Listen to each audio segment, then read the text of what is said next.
Welcome to She Persisted, the Gen Z mental health podcast. I'm your host, Sadie Sutton. Let's get into it.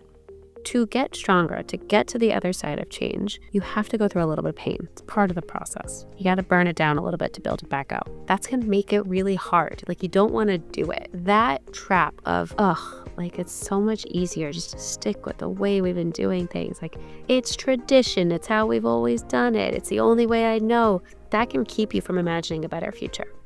It is no coincidence that I'm releasing this interview right before election month, given how incredibly turbulent the current political landscape is and how Gen Z is starting to shift from school to a lot of uncertainty around career opportunities and adulthood. I think this episode is coming at the perfect time. So hello, and welcome back to She Persisted.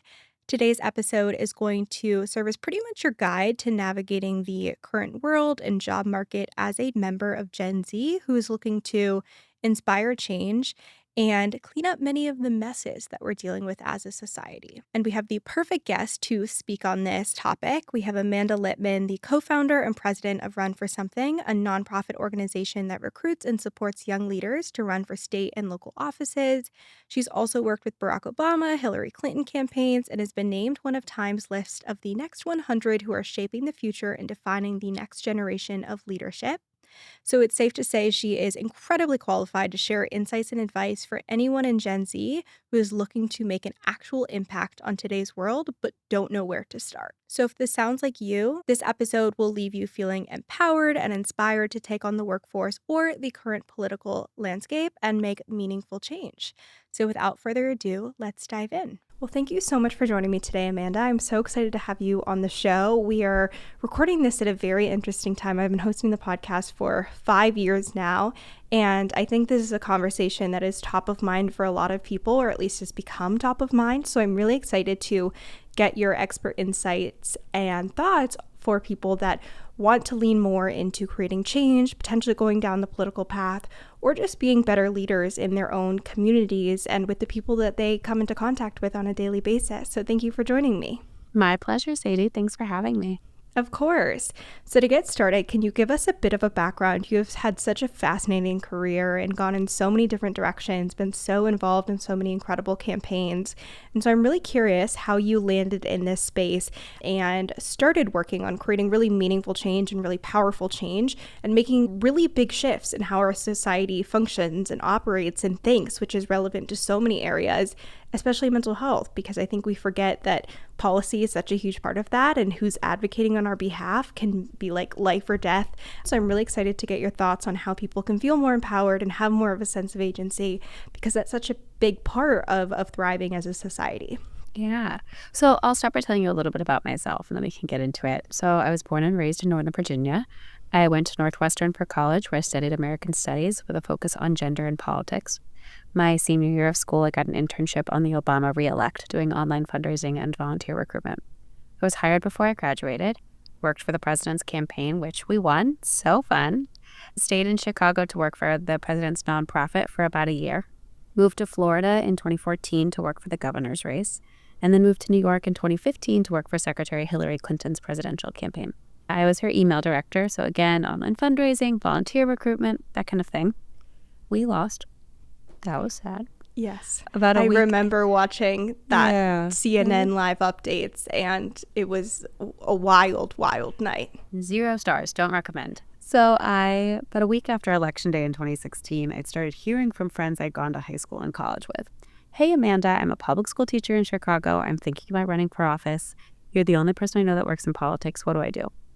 And at the time, if you were young, I was in my mid-20s, and you wanted to do more than vote and more than volunteer, there was nowhere you could go that would answer your call.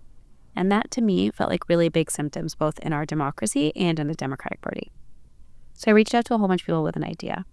What if we started an organization kind of like Emily's List, which helps pro-choice Democratic women run for office, but to help people like my friend from college who wants to run for the first time? One of those folks became my co-founder, Ross Morales-Raqueto.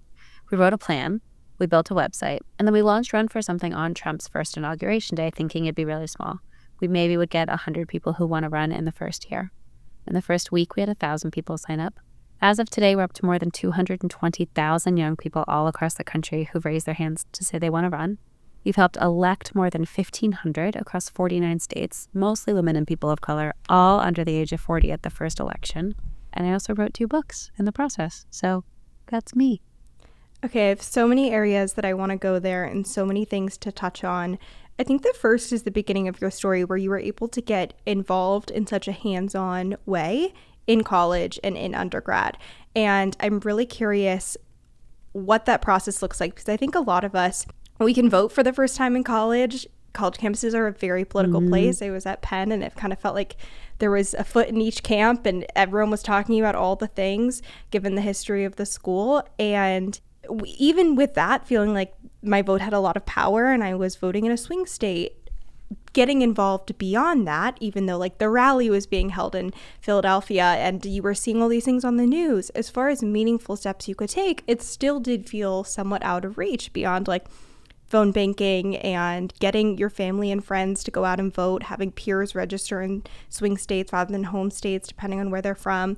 So can you talk to us about how you can get involved and support politicians that are aligned with your beliefs or individuals in your community when you don't have that career experience or you're not years into working in politics?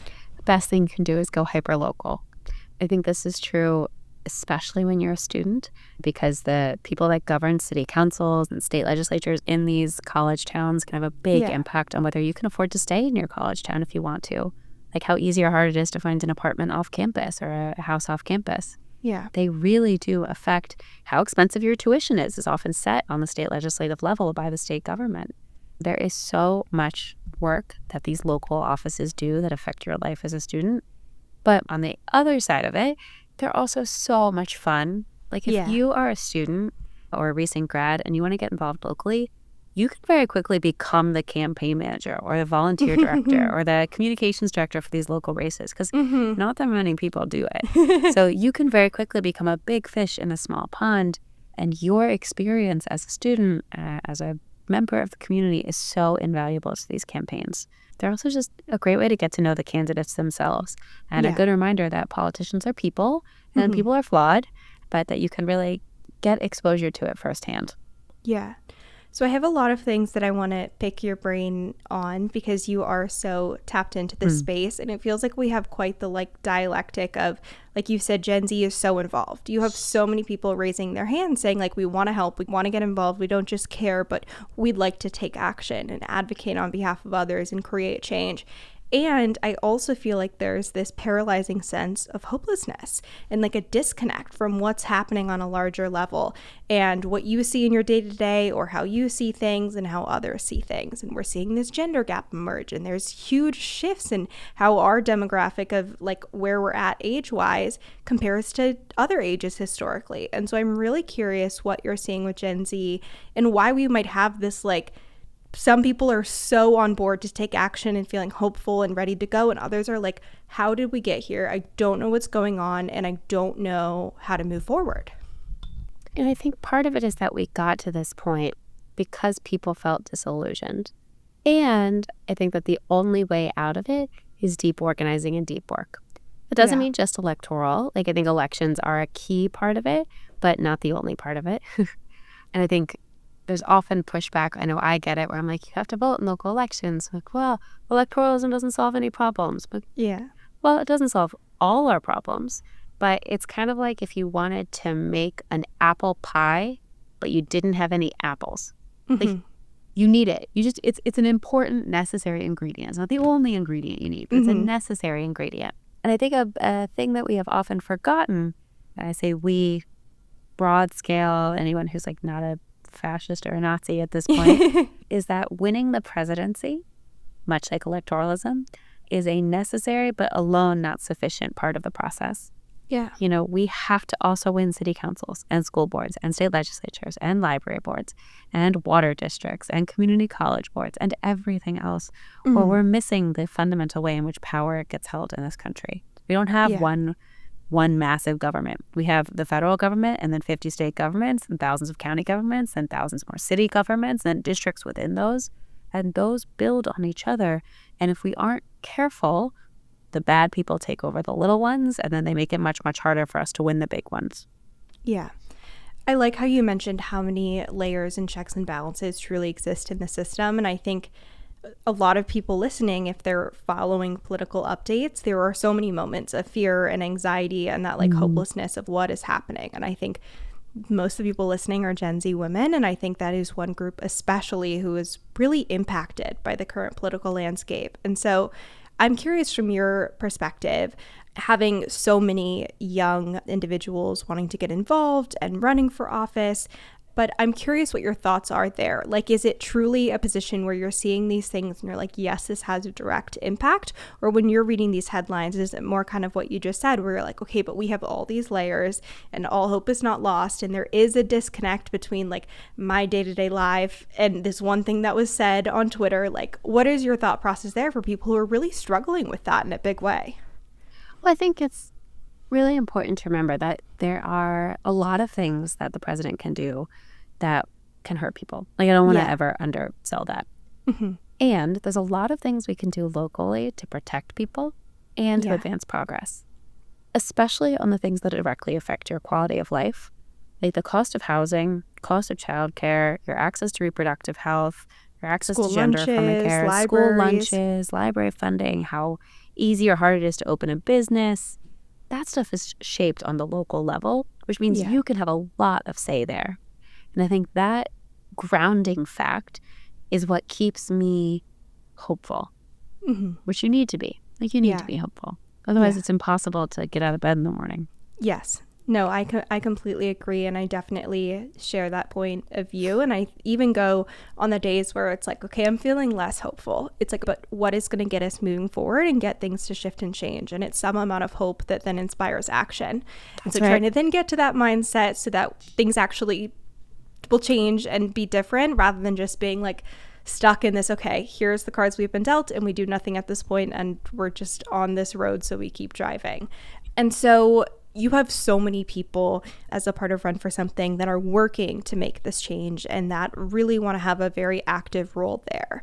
I'm curious your thoughts on the future of politics as Gen Z gets more involved.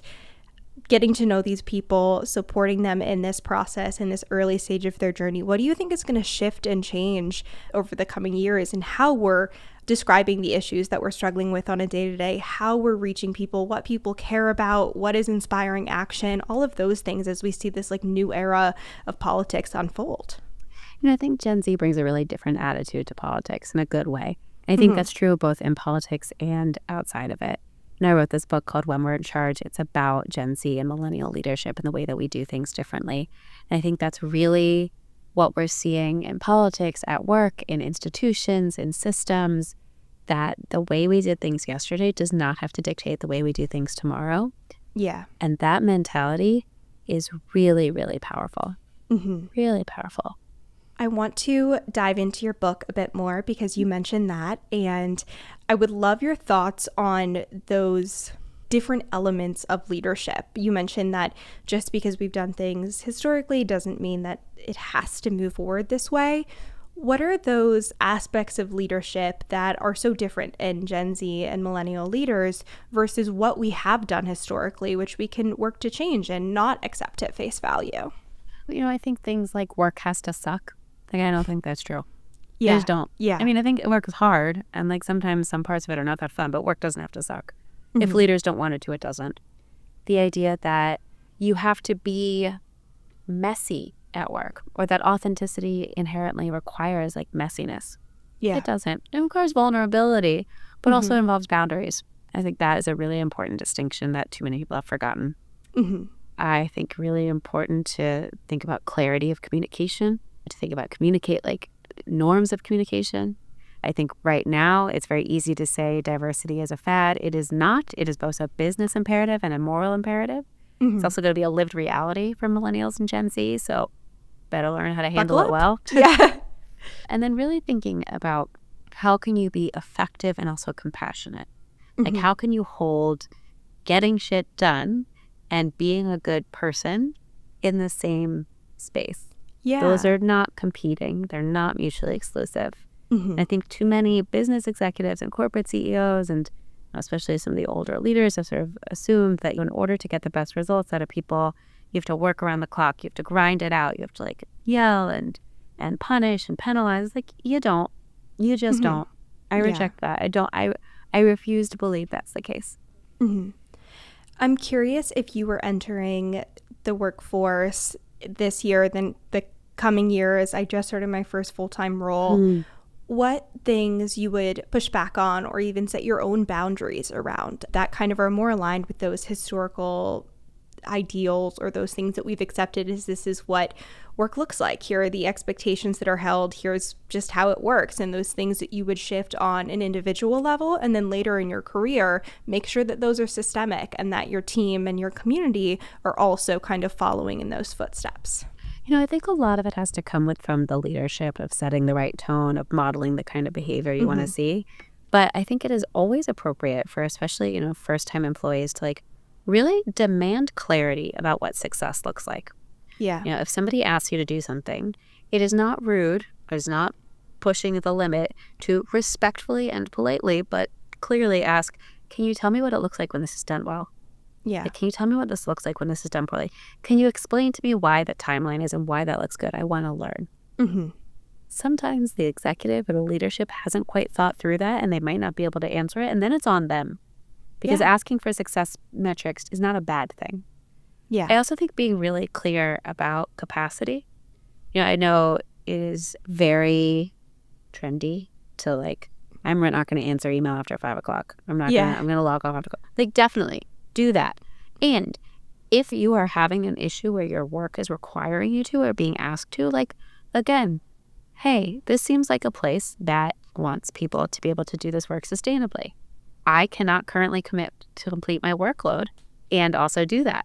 Can you Mm-hmm. help me reprioritize? Yeah. Like, this is a skill around managing up that is really hard. But when you Mm-hmm. do it right, will make your whole life better and will also get you what you want without being an asshole to your boss. Mm-hmm. The final thing I would say, especially if you're early in your career, do not treat the internet like your group chat. Man, do people forget that the internet is forever. And that if you are going to shit talk your employers or your bosses or your colleagues online, like assume they are going to see it. Do not post anything you don't want your boss to get in the form of a New York Times homepage news alert. Yeah. That's what we Yeah. used to say in politics. Like, don't put anything in writing that you wouldn't want to see on the front page of the New York Times. Treat everything like that. Yeah. And I know that can be really hard because it's like, this is how we live. This is how we communicate. I want to be myself. I was like, you can be yourself in your group chat. Mm-hmm. You don't have to be yourself on Instagram. Maybe your small group chat. Maybe Yeah. not like the one with 45 people on Snapchat that you guys are all like updating on. Maybe like your close friends. Yeah, like you can keep it on closies. It's fine. Yeah. I am curious if there are examples of those or things that like there's that generational divide where bosses are like, how on earth could someone say that? And Gen Z is like, wait, that's wrong. Like, what are you talking about? That it's totally fine. Are there any examples of those that people should really be aware of that they're not already flagging as like, this is something I should be staying away from and I'm creating challenges for myself down the road? I think a lot about mental health. This is like a topic for you as well. Like, I think it's really important. Like, as a boss, I have a therapist. I see my therapist every 2 weeks. It's on my calendar, blocked out in the middle of the day. And it says so quite boldly, like 11 a.m. therapy. Yeah. I think it's really important both that I do that for myself, for my partner, for my kids, my mental health, and to model for my team that I want them to take the time to do that. Yeah. But it is encouraged. It is not sick leave. It's not PTO. You don't need to make it work outside of your workday. Like, it's just part of being good at your job is taking care of yourself. Mm-hmm. And you don't need to tell my employees what I talk about in therapy. Yeah. You're like, Like- here's the TLDR from therapy. Here are the updates going into action. Like, no, like that's between me and Yeah. and my mental health, like for professional. Mhm. And I think reminding yourself that is like a boundary that you can set. That distinction of, I go to therapy. Here's all the things I talk about my therapist. Yeah. One is appropriate and one is not. Mhm. And being really distinct about those limits. Yeah. I think it's also worth kind of having that distinction, like you mentioned, of like what you've normalized and what you wouldn't pass judgment on and what others might, even if it's not right to pass judgment or right to think about you differently as a result of that information. And I think mental health is one of those areas that's still a challenge. Like, being vulnerable is very good. It's very important. It helps like alleviate distress. You feel more validated and connected. Like, it's great to talk about your mental health challenges. However, in certain contexts, it might not be the most effective. You have to be aware of your audience, and regardless of if it's right if your boss would treat you differently, or if your coworker might then tiptoe around and like not remind you about things because you don't want to get stressed, even though like you might need that reminder, and then it comes and like bites you in the ass down the road. I think it's very important to be mindful of that audience and aware of where people's mentalities might be at, which might be very different from yours. And just like understanding that your problems, especially when you're in a leadership role, my problems, if I don't hold like a really strong boundary, can become everyone's problems. I don't want that to be the case. Yeah. I don't. 100%. I think that's one of the, like, and we'll talk about in a minute, tips for Gen Z who are already leaders, because you, depending on the field you go into, you like very quickly start helping others and supporting them. You're a point person for something. I'm going into like academia and research is the plan at this point. So you're already working to support other undergrads and help train people. And it's like, okay, I was just an undergrad last year. And so like you do have some responsibility, and it's important to know those skills. But yeah, no, I completely agree with what you mentioned there. Before we move into those leadership skills, one thing you talk about in the book, which is a hot topic, is the 4-day work week. Can you tell me a little bit more about that? Because most people have probably heard about this concept at some point, and like you mentioned, it's a very real possibility for us to see pan out in a wide scale way. I love the 4-day work week. I think everyone should consider it. And there's just a new study out by the 4-day work week global program that showed, once again, as we have seen, asking people to work 4 days a week for the same pay without cutting their pay, increased mental health, increased physical health, no change to productivity. And in fact, in about a third of survey respondents, increased productivity. Run for Something, the organization I run, has had a 4-day work week since 2022. It is transformative. We saw when we did the pilot program that every stat you'd want to see go up around staff engagement, retention, job life satisfaction, enjoyment went up. Every stat you'd want to see go down around exhaustion, anxiety, depression went down. And it has been incredible for keeping people, and for basically every time we have an open role, hundreds, if not thousands of resumes come in.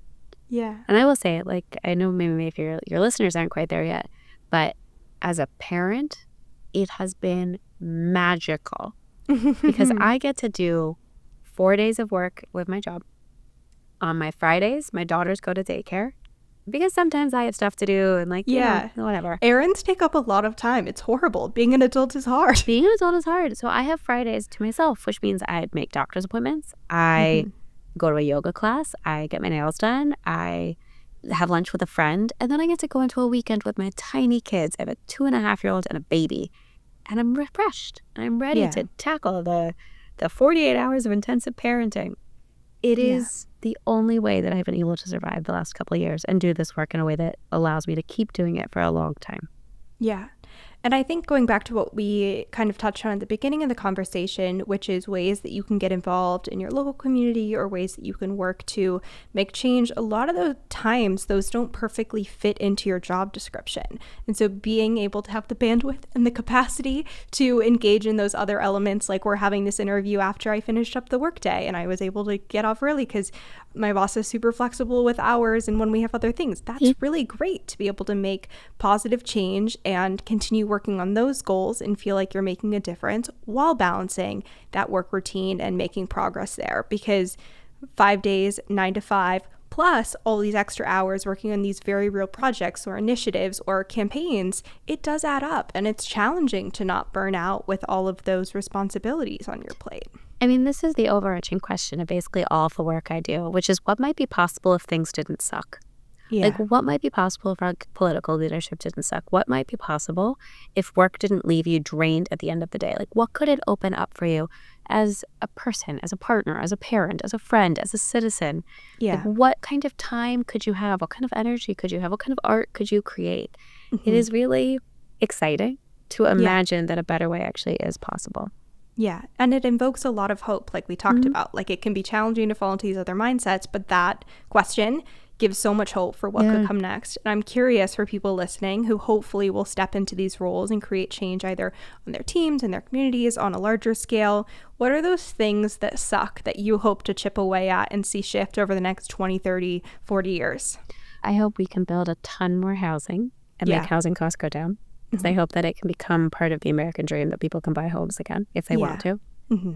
I hope we can get universal childcare. Mm-hmm. I hope we can get paid family leave. I also think more, close to home, I guess. I think it is possible for us to have bosses, company founders, and executives who see people as full people first and worker bees second, who create workplaces that are inclusive and welcoming and compassionate, who pay people enough that they can, get the mental health care they need and the physical health care they need and live a life outside of work and have flexible schedules such that they have time to do those things. Yeah. And that maybe if we do so, people will have more energy and time to be in community with each other. Because think about how many times you're like, man, I would love to go out to dinner with a friend, but I've had a long day. I'm tired. Yeah. Like, what if you weren't tired? What if we weren't tired? Yes. I love that question and way of thinking about things, because especially as things with college ramped up and work, like I give myself a lot of grace with when I am tired and being like, you know what, I'm going to read my book and get things cleaned up, and I'm not going to go out to dinner or do all these crazy activities, and that's okay. And it's great because it prevents burnout. But reframing that of like, okay, what if the context that I was in didn't make me feel tired or overwhelmed or burnt out? And it's not on the person. It's not like, what if you weren't tired from doing this same thing? But what if the context was different, and as a result of that, you were feeling better, had more capacity to engage with friends or family or activities that you don't have the time to do at this point? That's exactly so I right. love that. It's like, what if we change the supply instead of the demand, Yes. I'm curious how hard you think it will be to shift that supply.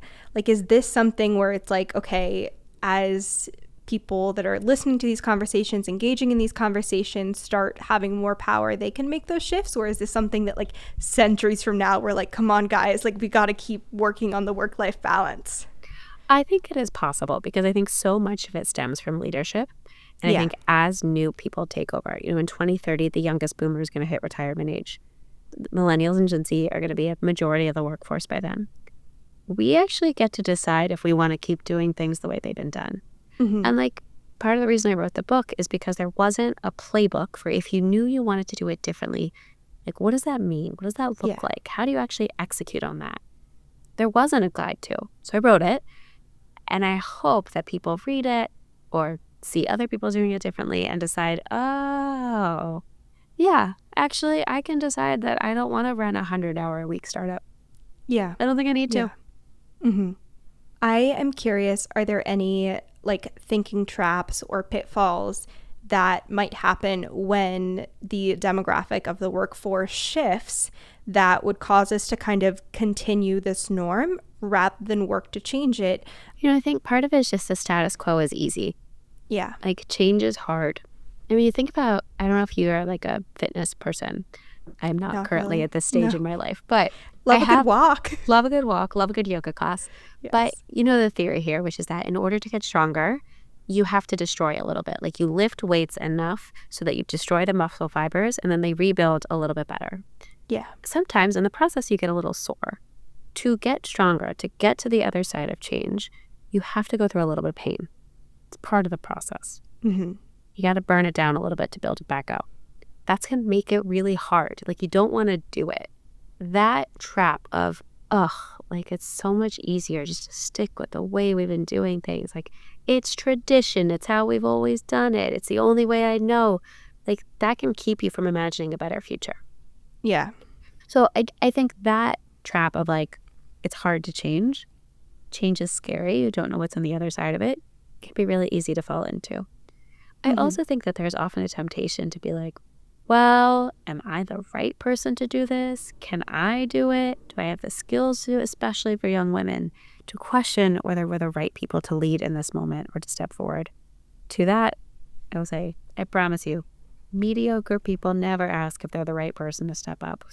Yeah. It's only the exceptional ones who undermine themselves or second guess themselves. Yeah. I love that TikTok where it's like, I aspire to have the confidence of a mediocre white man. That's right. Just march forward, no questions asked. Yes. For people who are finding themselves in positions where they are leaders, which really happens sooner than you expect it, whether it's in clubs or community events, you're the point person for a certain role in your job, maybe you're managing people. People are coming to you with questions on how to do something the right way. How can we be the most effective leaders possible and really hone those skills at a smaller scale before we have that responsibility of having so many people that you're trying to support and want to lead effectively and do right by them. I think about this as you treat every day, whether you're in charge or not, as like practice for when you're the boss, because eventually you will be. And the muscles that you develop when you're a junior member of the team will serve you well when you're an executive. So think about how you can best show up in the workplace. Like, what does your leadership persona look like? How do you participate in the group chats? Like, how do you show up on Slack? What is your Zoom background? How do you, clearly perform your work? How do you communicate about your work? All of that and the skills that you use to do that well will help you be ready for when you're in charge. If you treat every day now like you're already the boss, not necessarily like, everyone should listen to me, but the like nitty gritty details, you will be so much better off because it won't feel spooky or uncomfortable when you are eventually in a management position. Yeah. I also think that people don't necessarily always carry the mindset, especially when you are entry level or just beginning, or maybe it's not a full-time role, that like you're not the boss or in charge of or the manager of your own work and your own output. And you really are. Like your ability to have checks and balances and systems in place for yourself and be able to communicate to get people to cover you when needed or get additional support or get feedback.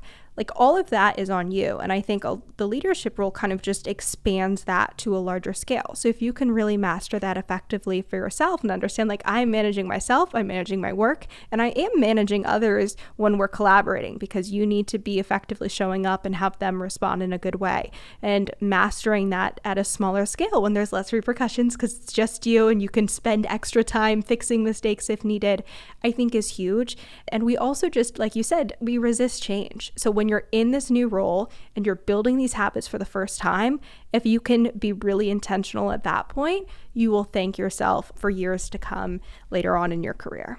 That's exactly right. Like you build the muscles you want now because then when you're in the position of power, you're ready. Like you can just fit right in.